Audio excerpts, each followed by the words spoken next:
దివ్యల మాదిరి గారు సంచలన వీడియో రిలీజ్ చేయడం జరిగింది. నాకు దువ్వాడ శ్రీనివాస్ గారికి ఎటువంటి సంబంధం లేదు. మేమిద్దరం కేవలం స్నేహితులు మాత్రమే. ఏదైతే ఆయన ఇంట్లో ఉంటున్నాడో ఆ ఇంటికి పెట్టుబడి నేను కూడా పెట్టాను. నాకు రావాల్సింది వస్తే ఈ రాద్ధాంతం అంతా నేను పడను. ఆయన వాణి గారికి విడాకులు ఇస్తున్నారు తప్ప నన్ను పెళ్లి చేసుకుంటా అని అఫీషియల్ గా ఎక్కడా చెప్పలేదు అని దివ్యల మాధురి గారు అన్నారు. అయితే ఈ కోణంలో మాధురి గారి కుటుంబాల్లో గొడవలు జరగడం, మాధురి గారి పిల్లలు, భర్త గారు విడిపోవడం అనే అనేక విషయాలు జరిగాయి. ఈ విషయం గురించి స్పందించడానికి మనతో పాటు సీనియర్ జర్నలిస్ట్ మహేష్ గారు మనతో ఉన్నారు. ఆయనతో మాట్లాడదాం. నమస్తే మహేష్ గారు. ఈ విషయాన్ని ఎలా తీసుకోవాలంటారండి? అంటే ఈ దివ్యల మాధురి గారు ఒక వీడియో రిలీజ్ చేశారు. ఇలా ఆయనకు నాకు ఎటువంటి సంబంధం లేదు, మేమిద్దరం స్నేహితులు మాత్రమే. ఈ వాణి సంచలనంగా ఆరోపణలన్నీ చేస్తా ఉంది. దానివల్ల నా కుటుంబానికి, నా పిల్లలతో నేను విడిపోయాను. ఆయన నాకు స్నేహితుడు మాత్రమే. ఆయన ఇంటికి నేనే పెట్టుబడి పెట్టాను. ఆ పెట్టుబడి అంతా నాకు ఇంకా రావాల్సింది ఉంది. ఆ వచ్చేదేదో వచ్చేస్తే నేను ఈ విషయంలో నేను తలదూర్చును. ఆమె పెట్టిన కారణంగానే, ఆమె అలిగేషన్స్ నా మీద చేసిన కారణంగానే నేను ఈరోజు సూసైడ్ అటెంప్ట్ చేసుకునేంత స్టేజ్కి వెళ్ళాను అని ఆమె అంటుంది. దీన్ని ఏ విధంగా తీసుకోవాలంటారు? ఇప్పుడు ఇందులో రెండు విషయాలు ఉన్నాయి. ఇంతకు ముందు ఆమె నేను ఆయనతో కలిసి ఉంటున్నాను అని చెప్పింది. ఆమె అవును, ఆయన ఇంట్లో ఆయనతో పాటు ఒక రకంగా సహజీవనం చేస్తున్నా అని చెప్పింది. అవును. ఇప్పుడు ఈ రోజు మాట్లాడుతూ మేము కేవలం స్నేహితులమే అంతవరకే అని అంటుంది. ఇప్పుడు మీరు నేను స్నేహితులు, మీ ఇంట్లో మీరు, మా ఇంట్లో మేము ఉంటాం, అంతే కదా. ఒకళ్ళింట్లో ఒకళ్ళమైతే ఉంటాం. అది కూడా ఒక ఆడ మగ, ఇద్దరికి పెళ్ళయింది, ఇద్దరికి పిల్లలు ఉన్నారు. ఇటువంటి టైంలో కలిసి ఉంటాం అంటే దాన్ని స్నేహితులుగా ఉంటాం అంటారా, లేకపోతే సహజీవనం చేయమంటారా? ఒకసారి మనం ఆలోచించుకోవాలి. ఇది ఖచ్చితంగా సహజీవనం చేస్తున్నారు. ఆయన భార్య పిల్లల్ని ఆయన వదిలేసి ఉంటున్నారు.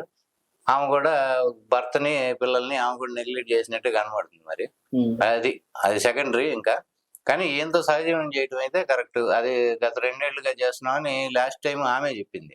దాని తర్వాత మళ్ళీ ఈ యాక్సిడెంట్ డ్రామా ఏదో ఇదైంది, బిగిన్ అయింది. కానీ మళ్ళీ ఈ రోజు మాత్రం స్నేహితులు మాత్రమే ఇంటికి పెట్టుబడి పెట్టాను అని చెప్తుంది. కానీ ఇంటికి పెట్టుబడి పెడితే ఇప్పుడు మీరు నాకు ఏదైనా ఇల్లు కొనుక్కుంటున్నాను, అప్పు ఇవ్వమని అడిగాను అనుకోండి, మీరు నాకు ఇచ్చారు.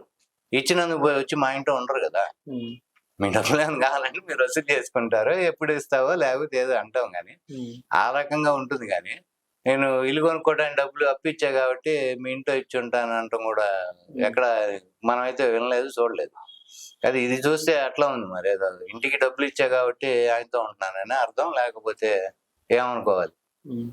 ఏదైతే వాణి గారు ఆరోపణలు చేశారనే ఒక కారణంగా ఈమె ఆత్మహత్య యత్నం చేసుకోవడం, దీనివల్ల ఆమె భార్య పిల్లలతో విడిపోవడం, ఇదంతా వాణి వల్లే జరిగిందని మాధురి గారు అంటున్నారు. సో దీన్ని ఏమంటారు?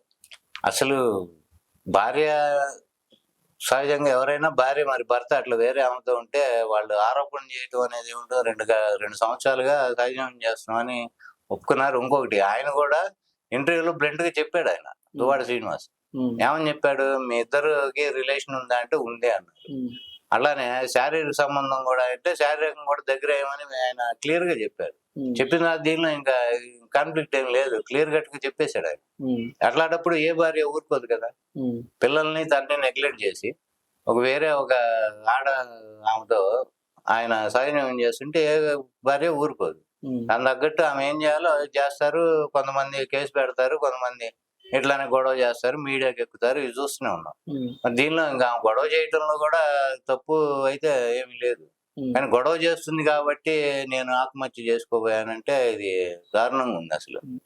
ఇదైతే మాధురి గారు ఏమంటున్నారంటే, ఈ ఏదైతే ఇప్పుడు ఆరోపణలు చేస్తుంది దువ్వాడ శ్రీనివాస్ పై చేస్తుంది, దీని వెనకాల రాజకీయ కోణం ఉంది. ఈమె కూడా రాజకీయాల్లోకి రావడానికే ఇదంతా కావాలనే చేస్తుంది ఈ రాగ్దాంతం అంతా. ఎందుకంటే ఆయన పేరు చెడగొట్టి ఆయన పార్టీలో లేకుండా చేసి ఈమె రాజకీయ ఎంట్రీ ఇవ్వాలని ట్రై చేస్తుందని మాధురి గారు అంటున్నారు. ఇది ఎంతవరకు వాస్తవం అనుకుంటున్నారు? అంటే ఇప్పుడు దువ్వాడ వాణి గారు కొత్తగా రాజకీయాల్లో వద్దామని చెప్పి ప్రయత్నం అయితే చేయటం ఇప్పుడైతే ఏం చేయట్లేదమ్మా. ఆమె ఆల్రెడీ జెడ్పీటీసీ మెంబర్ గా ఉన్నారు, ఎలక్ట్ అయ్యి ఆమె రాజకీయాల్లో ఉన్నారు వైసీపీలోనే. గతంలో 2024 మన ఎలక్షన్ల ముందు అసలు దువ్వాడ వాణి గారికి టికెట్ ఇద్దామని ఫస్ట్ అనౌన్స్ కూడా చేశారు, అయిపోయింది. దాని తర్వాత ఈయన అక్కడున్న సమీకరణలు అక్కడ అవతల అపోజిషన్ లో ఎవరైతే ఈయన అచ్చెన్నాయుడు గారు ఉన్నారో ఆయన్ని తట్టుకోవడానికి కావాల్సినంత కెపాసిటీ ఉండాలనే ఉద్దేశంతో మళ్ళీ అధిష్టానం ఏమైనా పిలిచి ఏమైనా బొద్దుగిచ్చి మళ్ళీ భర్తకే శ్రీనివాస్కే టికెట్ ఇవ్వడం జరిగింది. కానీ ఈ విషయం అడ్డు పెట్టుకోనో లేకపోతే ఇంకో కారణంతో రాజకీయాల్లో రావాలనేది ఈ గొడవ చేయట్లేదు. ఇప్పుడు క్లియర్ గా కనబడుతుంది కదా, వీళ్ళిద్దరు 2 సంవత్సరాలుగా సాధన చేస్తున్నారు. ఇప్పుడు ఇది ఎలిగేషన్ గా పెట్టుకొని రాజకీయాల్లోకి వద్దాం అనేది దానికి దీనికి సంబంధం ఏం లేదు కదా. ఆల్రెడీ రాజకీయాల్లో ఉన్నారు, యాక్టివ్ గానే ఉన్నారు, జెడ్పీటీసీగా ఎలక్ట్ అయ్యారు. కానీ ఈమె అసలు ఇంట్రడ్యూస్ చేసిందే వాణి గారు. ఈమె దువ్వాడు వాణియే ఈ మాధురిని తీసుకొచ్చి దీనిలోకి ఈ సోషల్ మీడియా కానీ ఇటువంటివి మేనేజ్ చేయటానికి కానీ ఆమెను తీసుకొచ్చి ఆయనకి పరిచయం చేసిందే దువ్వాడు వాణి గారు. ఆ పరిచయంతో ఏమో వచ్చి శ్రీనివాస్కి దగ్గరైంది. అలా వాళ్ళిద్దరికి క్లాష్ బిగిన్ అయింది. కానీ ఇది ప్యూర్లీ ఏంటంటే ఒక రకంగా చెప్పండి ఇల్లీగల్ కాంటాక్ట్ తప్ప పొలిటికల్ గా కానీ ఇంకోటి కానీ దీనికి ఏం సంబంధం లేదు. కాకపోతే అపోజిషన్ ఏంటంటే వాళ్ళు సహజంగా ఇటువంటి అవకాశంగా తీసుకొని మాట్లాడతారు కాబట్టి మాట్లాడతారు. ఇప్పుడు తప్పు ఎవడు చేసినా తప్పే, అది ఏ పార్టీ వాళ్ళు చేసినా. ఇటువంటివి ఏంటంటే కొంచెం డెలికసీ మ్యాటర్లు కాబట్టి దీనిలో ఇప్పుడు ఆరోపణలు చేసుకోవటం ఒకరి మీద ఒకళ్ళు సహజంగా ఉంటుంది.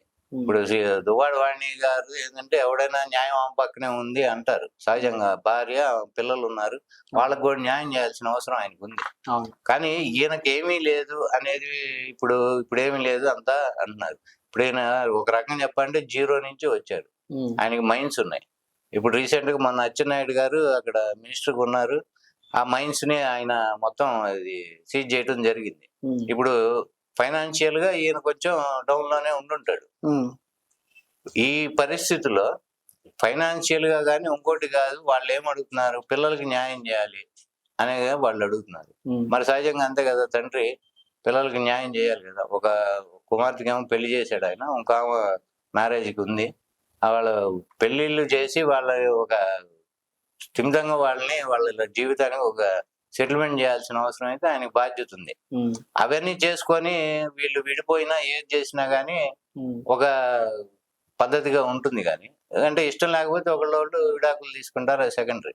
ఇప్పుడు ఈమెతో సహజం చేస్తూ ఆమెను ఇంట్లోకి రానియకుండా ఇప్పుడు ఆమెమో పొలిటికల్ ఇష్యూ అని చెప్పి ఇవి మాట్లాడటం అనేది కరెక్ట్ కాదు. గతంలో కూడా 2 సంవత్సరాలకు ముందు నుంచి ఈయన సహజం చేస్తూ ఉండగా ఆమె ఎలక్షన్ ముందు కూడా అవినాష్ రెడ్డి గారి దగ్గరికి వెళ్ళి భర్త చేస్తున్న పనుల గురించి ఆమె కంప్లైంట్ ఇచ్చింది ఆల్రెడీ. ఇస్తే అవినాష్ రెడ్డి ఫోన్ చేసి మాట్లాడితే సరే కొన్నాళ్ళు సైలెంట్ గా ఉన్నట్టు ఆయన, మళ్ళీ ఇటువంటి పెట్టుకోకుండా. మళ్ళీ అప్పుడు కూడా ఆయన అడిగట అవినాష్ రెడ్డి గారు, జగన్ అన్నకి చెప్పమంటారా అంటే ఇప్పుడేం వద్దులే అన్న, మీరు చెప్పారు కదా కొంచెం బుద్ధిగానే ఉంటున్నాడు ఇప్పుడు అని వాణి గారు చెప్పారు ఆయనకి. తర్వాత కొన్ని రోజుల తర్వాత ఈయన మళ్ళీ ఈ మాధురితో కంటిన్యూ చేయడం బిగిన్ చేశాడు శ్రీనివాస్ గారు. దాని తర్వాత మళ్ళీ అవినాష్ రెడ్డి గారి దగ్గరికి పోతే ఈసారి జగన్ అన్నకి చెప్తాము, ఏంటంటే మీరు చెప్పారన్నా 4 రోజులు కాముకున్నాడు, ఇంకా లాభం లేదు, జగన్ అన్నకి చెప్పేద్దాము, చెప్పేయండి జగన్ అన్నకి అంటే జగన్ అన్న చెప్పాట ఆయన. తర్వాత జగన్మోహన్ రెడ్డి గారు పిలిచి మాట్లాడటం జరిగింది. ఈ ఇష్యూలోనే ఈ మ్యాటర్ సెటిల్ చేయడానికి అన్నట్టుగా దువ్వాడ వాణి గారికి టికెట్ ఇస్తానని జగన్మోహన్ రెడ్డి గారు అనౌన్స్ చేశారు ఆల్రెడీ. ఆ అనౌన్స్ చేసిన తర్వాత అక్కడున్న లోకల్ పరిస్థితులు గెలవడానికి అవతల వ్యక్తి బలమైన వ్యక్తి కాబట్టి అతన్ని ఫేస్ చేయాలంటే ఏమ కెపాసిటీ సరిపోదనే ఉద్దేశంతో ఏమైనా పిలిచి బొజ్జగిచ్చి నీకు తర్వాత మంచి ఎమ్మెల్సీ ఏదో ఇస్తాము అనే ఉద్దేశంతో ఈయనకి మళ్ళీ టికెట్ ఇచ్చారు. ఇప్పుడు ఈ కాన్ఫ్లిక్ట్ అనేది పొలిటికల్ అయితే కాదు. ఒక రకంగా ఆమె ఈ విషయం మీదే గతంలో 2 సార్లుగా వాళ్ళని కలవటం జరిగింది. అవినాష్ రెడ్డి గారిని జగన్మోహన్ రెడ్డి గారికి చెప్పడం కూడా ఆయన దృష్టికి కూడా తీసుకెళ్ళడం జరిగింది. వాళ్ళు ఏంటంటే చెప్పినా గానీ ఈయన వినలేదు. ఇక్కడ ఏంటంటే ఫెవికాల్ బంధం బలంగా ఉంది, దాంతో ఈయన అలా కంటిన్యూ చేస్తున్నాడు. ఈ రోజు గవర్నమెంట్ మారిన అప్పుడు ఏ గొడవ చేసినా ఎటువంటిది చేసినా అప్పుడున్న వైసీపీ ప్రభుత్వం కాబట్టి అప్పటి వరకు ఆయన ఏమీ చేయలేమనే ఉద్దేశంతో వీళ్ళు ఉన్నారు. ఇప్పుడు గవర్నమెంట్ మారింది కాబట్టి ఇప్పుడు ఈయనకి పూర్తిగా బలం కూడా లేని పరిస్థితిలో ఉన్నాడు కాబట్టి ఇప్పుడు ఆమె బయటకు వచ్చి ఇవి చేస్తుంది ఆరోపణలు కాదు, వాస్తవాలు ఏమైనా చెబుతుంది. ఒక రకంగా మనకు క్లియర్ గా అర్థం అవుతుంది. ఈయన మాత్రం అది అటువంటివి పొలిటికల్ గా లైఫ్ ఉండాలి అనుకుని ఆయన ఎమ్మెల్సీగా ఉన్నాడు కాబట్టి బాధ్యతగా వ్యవహరించి కుటుంబాన్ని చక్కదిద్దుకొని ఇటువంటి మానుకుంటే మంచిది. కాదే పార్టీని తిట్టిస్తూ ఇటు అధిష్టానాన్ని తిట్టిస్తూ ఈయన తిట్టించుకుంటూ అటు పక్క ఒక ఆడవని అన్యాయంగా కుటుంబాన్ని అన్యాయం చేయకుండా పద్ధతిగా ఉంటే బాగుంటుంది అనుకుంటాడు ఎవడైనా.